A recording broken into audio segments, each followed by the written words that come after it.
very quickly, Enceladus, the small moon of Saturn.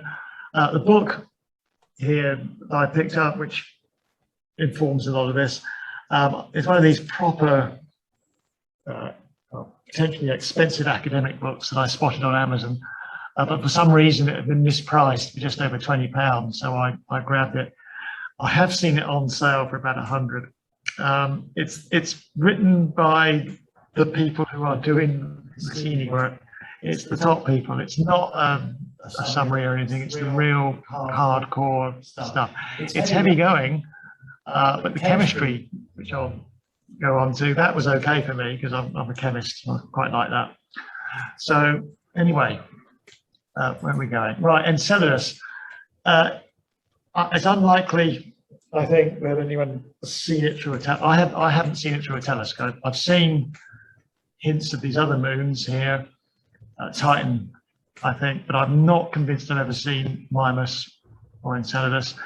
And in fact, when I did see these things some years ago, and I think my eyes are worse now, so I've probably no chance of catching them now with my telescopes. But nonetheless, it's there, it's imageable. It's not very big. So here it is compared to the UK, really a few hundred miles across. It's very, very small indeed.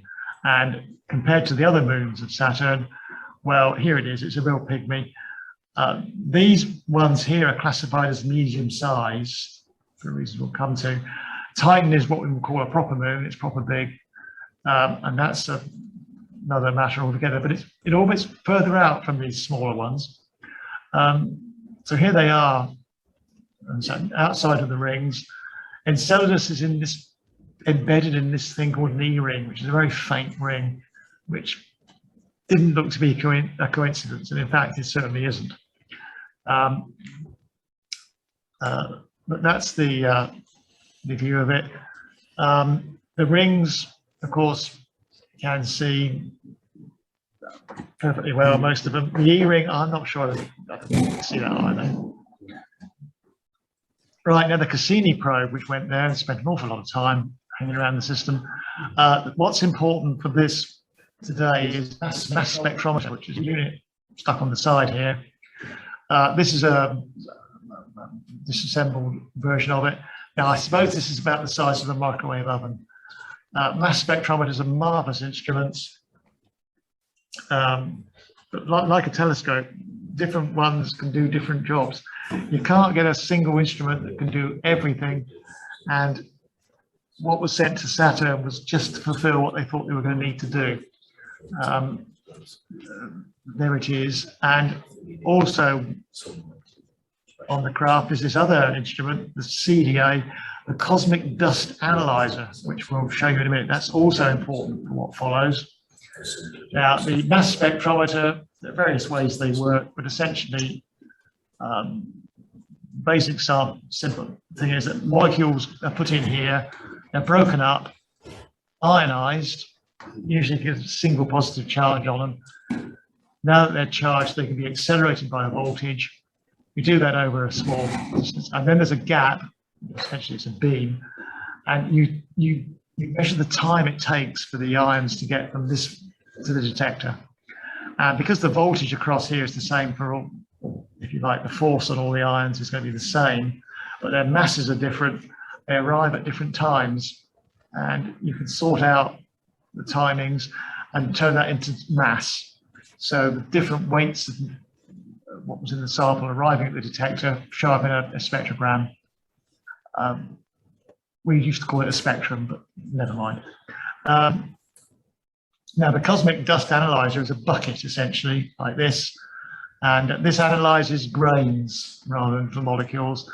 And the idea is that the grains coming in, well, it can time how long they take to travel across here.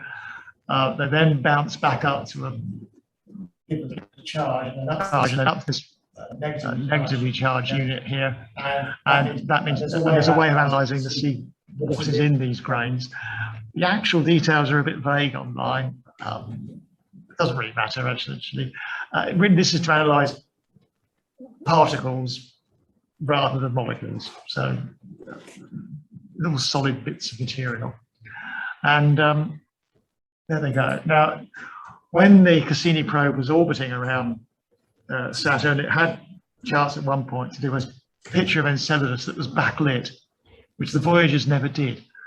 And that meant that these plumes showed up here, and then totally unexpected, complete surprise. Clearly, Enceladus was losing, well, it can really only be water, and it is water. And it's coming out of the South Pole, the South Polar region, which, when it's imaged more closely, looks like this. This is the South Polar region of the Moon. And there are 4 essentially really main sort of cracks along in the ice here. And they're actually called, was it Alexandria, Baghdad, Cairo, and Damascus, A, B, C, D. That's what they've been called. But it's out of these cracks that the plumes here are coming, plus some smaller cracks, which you can't really make out here.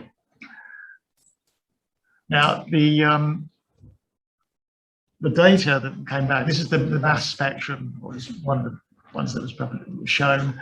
And really, it's up here. What they found in the plume was water, methane, ammonia, carbon dioxide, and some of these other things. Now, the reason that you get several peaks, say, for carbon dioxide, is the mass spectrometer breaks up the molecules, and there are different possibilities of the fragments that you get. So I think there are 3 main possible ones of CO2, water, well, really just 3, H, OH, and H2O intact. Now, also what was going on was the heavier end here. These are carbon species. They're fragmented, they're broken up. And the Cassini wasn't designed to really look at this area of the mass spectrum because they never expected to encounter anything. It was only going to be the small stuff. And really, I think it goes up to 100. So anything bigger than that, which could well be in these, they can't detect. Cassini was never expected to have to analyze a plume like this. So anyway, there are carbon species. Goodness knows what the intact molecules are. And there's also a point that what you actually get here depends on how fast the probe is going past Enceladus, the relative speed, because it turns out that molecules going into the mass spectrometer, if they're going very quickly relative to the spacecraft, they hit the walls of the detector, or the entrance part, and break up on the walls of that there, and then react sometimes with each other or with the material of the instrument. And you can actually get different results depending on that relative speed, because the different passes they were going at different relative velocities. So ideally, you'd like to go nice and slowly so that things don't get smashed to pieces. But the orbital mechanics were in charge of that. So something is clearly going on that's, well, we'll see. But what else? Well, the mass spectrometer results more or less conclude that the plume is about, well, mostly water, some free hydrogen, which is important, as we'll see, a little bit of ammonia, some CO2, and some methane. Now, these chemical species will matter, and we'll see shortly. Now, the cosmic dust analyzer, the grains, oh no, sorry, this is the more mass spectrometer. It's just showing you, this is again another mass spectrum obtained, or at least they published it. And these are the fragments coming from various species that you can see in the spectrum. So yeah, it's just to show you get multiple species, and you can use it as a fingerprint to work out what things are. Now the dust analyzer came up with this. So the grains, the little particles, there were 2 kinds that were showing up. One was rich in, well, ice, but also with salts and sodium and some calcium, a little bit of magnesium in one set of grains. And then on other passes, they got a lot of silicates. The rhodium up here, RH, well, that's an artifact from the instrument. That's actually the walls of the inside walls of the bucket probably being struck by things and atoms coming off. So that's an artifact of the instrument itself. Now, the consequence of this means that there is silicon or silicate species coming out of those plumes and salts. So with what we knew before, let's go back to here, you can start to piece together what must be going on in the water underneath that ice, because there must be an ocean there. There has to be. So let's just go forward. So the picture that emerges and the structure here comes really from the gravity data of the past as well. So this is inferred from that. The water layer here underneath the ice, there's an ice layer on the top, much thinner at the poles for reasons that can be modeled. But the water is about 25 kilometers thick. Sorry, 35 kilometers thick about. It's probably, the pH is probably between 9 and 11. It's got to be alkaline because the reactions of silicates, what must be going on is down below, water must be reacting with silicon or silicates, and you need an alkaline pH for that to work. And so it's going to be somewhere between 9 and 11 on the pH scale. Quite alkaline, fairly alkaline, although not ridiculously so. So that's the water layer. And in it, of course, there's also salts, other things that are coming out in the plumes. This is probably around about 0 degrees. It's not to say it's going to freeze because it's under pressure and it's got material dissolved in it. So the freezing point will be depressed. In the middle here is some sort of core. Now, because the overall density is not all that high, and yet gravity data shows us that there must be this sort of boundary, this is going to be porous. Water must be permeating into this thing, and it's hot. For the reactions to go between water and the silicates, the solid silicates, it must be a couple of, maybe 300-400 degrees Kelvin, well, maybe 200 degrees centigrade, something like that. It won't be boiling because of the pressure it's under, just like on the bottom of Earth's oceans. It's the same thing. Superheated water is coming out of vents. Well, it's going to be happening here. And so there must be chemistry going on here. And then there are these plumes here, there's upward upwellings, and there you are, it's coming out, escaping into space. So what could be going on? Well, you've got to have a hot core, maybe a porous layer.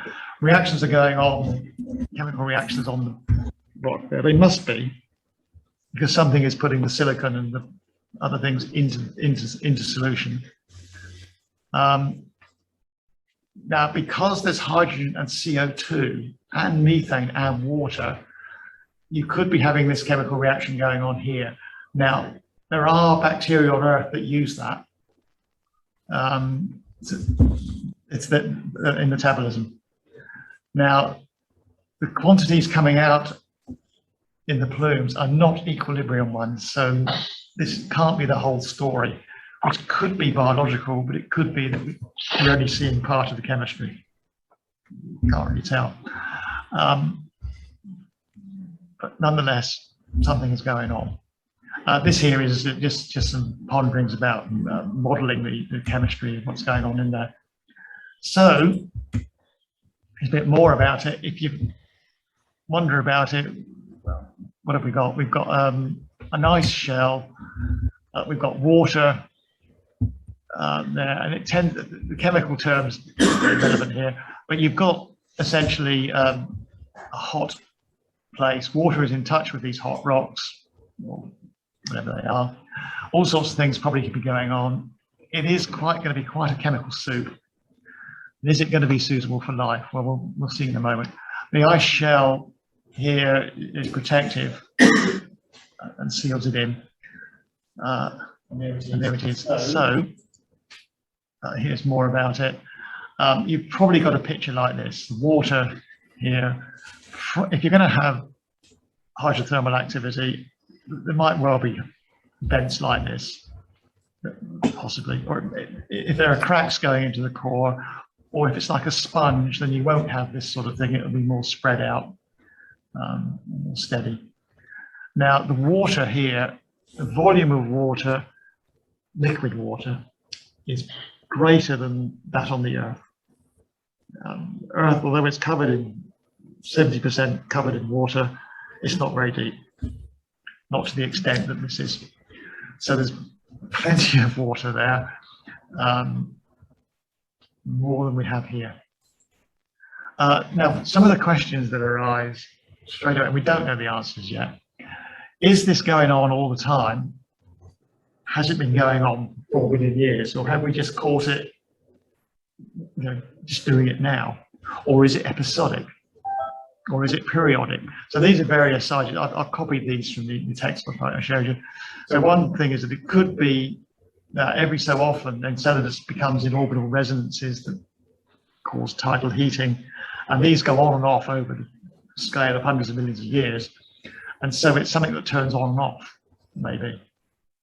Or it might just be now and again in history. So every 150 million years, we get an episode where it warms up and the plumes start up. Don't know at the moment.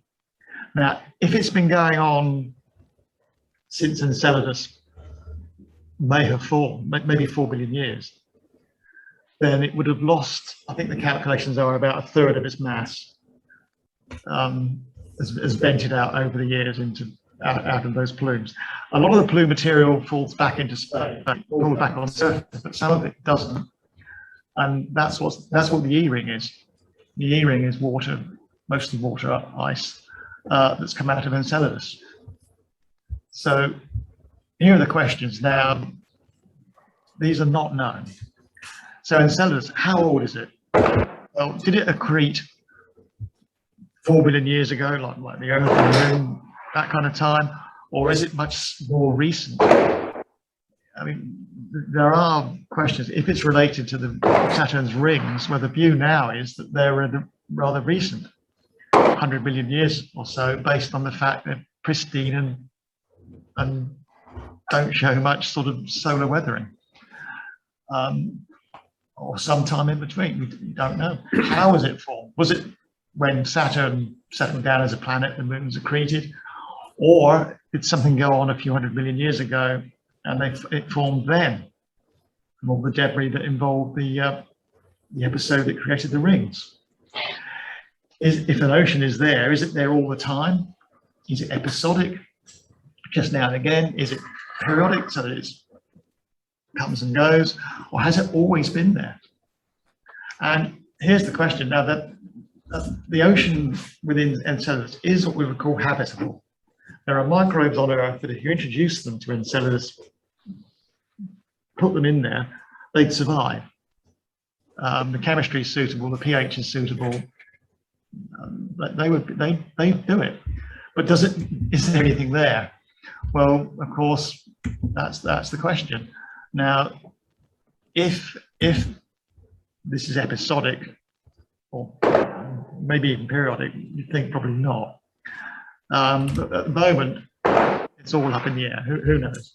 Now, the future of this, well, obviously you had to go back, and you'd go back, even if you were in orbit around it or flew by it, you'd use better instruments, more suited to analysing the plumes, because they weren't expected. So what could you do? Well, one proposal is a flyby, a single shot, which goes all the way out there, flies through a plume, gathers up in its bucket, gathers up a sample, and then comes back. That'll take about 13 years, and it's really one shot. That sounds awfully precarious.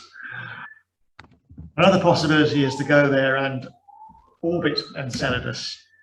Now, you'd have to go into a polar orbit if you want to be over the South Polar region, where all the plumes are coming out. But a polar orbit around Enceladus won't be stable, not for very long, because all the other moons are in the equatorial plane, and an orbit will get pulled out of the polar orbit path fairly quickly, which means you'd have to carry a lot of fuel to keep correcting for that. Or do you just go into orbit around Saturn like Cassini did and just try lots of flybys? At the moment, well, who knows, but early next year, the NASA has this 10-year survey, decadal survey, which will mark out the goals for the next 10 years. And Enceladus has to join the queue. The thing about it is that you can sample an ocean, clearly an ocean, without having to land, without having to go down there, just flying by. Now, you might want to do the same thing at Europa around Jupiter, but there you've got a huge radiation problem. You'd only have to nip in and out and minimize the radiation exposure, which is what the Europa Clipper will be doing if and when it ever gets there. But at the same time, the plumes, there are little plumes on Europa, but they are nothing like the scale of what seems to be going on at Enceladus. So it may be much harder to actually sample anything that's actually floating around above the surface, if anything. So Enceladus has a lot going for it, other than the fact that it's a long, long way away. So there you are. It's tantalizing, really. And say if you've got a background in chemistry, I would sort of read through the reports, and yeah, you can follow it quite easily. Chemical logic's unarguable. There's no real issues about it. There are in some of the finer details in the modeling, but there's no disagreement that there is liquid water and it's in contact with silicon-rich rock, and at that point it's hot. And there's other things in the water, and that's, let's say, it's clear as anything. And that's me done. So I'll stop sharing. But I can't hear you, so I'll have, can somebody put their speaking up? No, I can't hear anything. Or should I put mine up? John, can you hear me? Right. Thank you very much. Okay.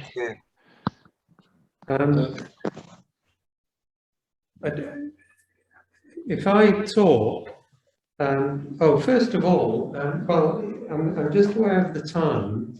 Officially, I think we're supposed to leave at past, and I forgot with previous speakers to ask if there's any questions. But does anyone have one burning question that they'd like to ask? Yeah, John, can you hear me okay?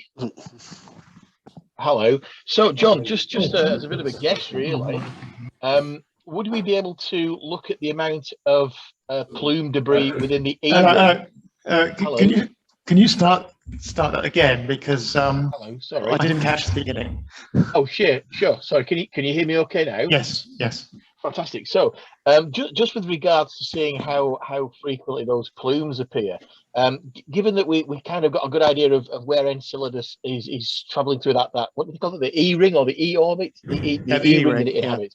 So, would it be possible to analyze the amount of plume debris? So we're looking at something specific that could only have come from Enceladus. Could we look at the amount of of plume debris that's in the E ring, and from that get a rough estimate of how frequently these plumes are discharging? Would that be something that could be used to work out how frequently they are? You don't know what's gone on before now. The E ring, if it's been there forever, yeah, sure. But again, it may be like, its appearance could be episodic. The rings are not stable over the age of the solar system. This is why they think that they're new.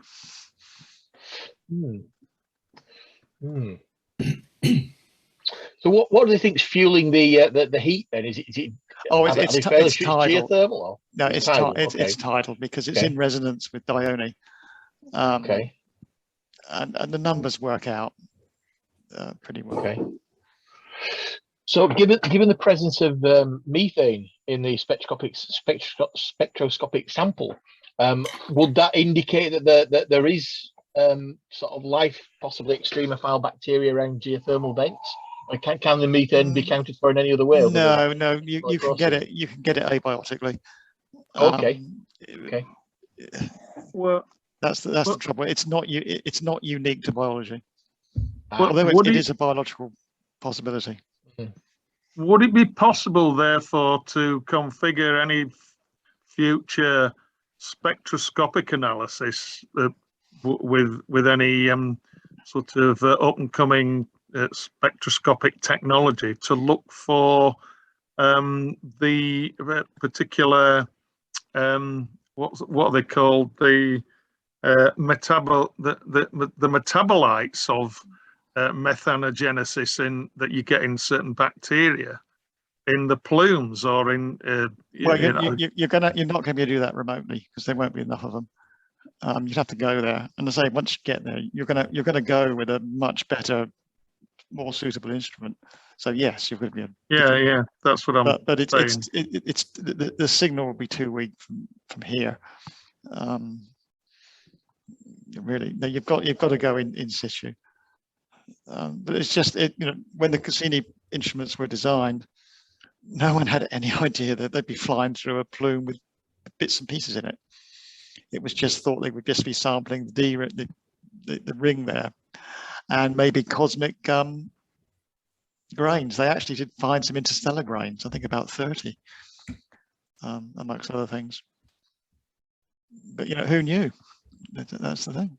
And don't forget, Cassini was designed, well, although the mission ran for 10 years once it was there, the design work was 10 years before that.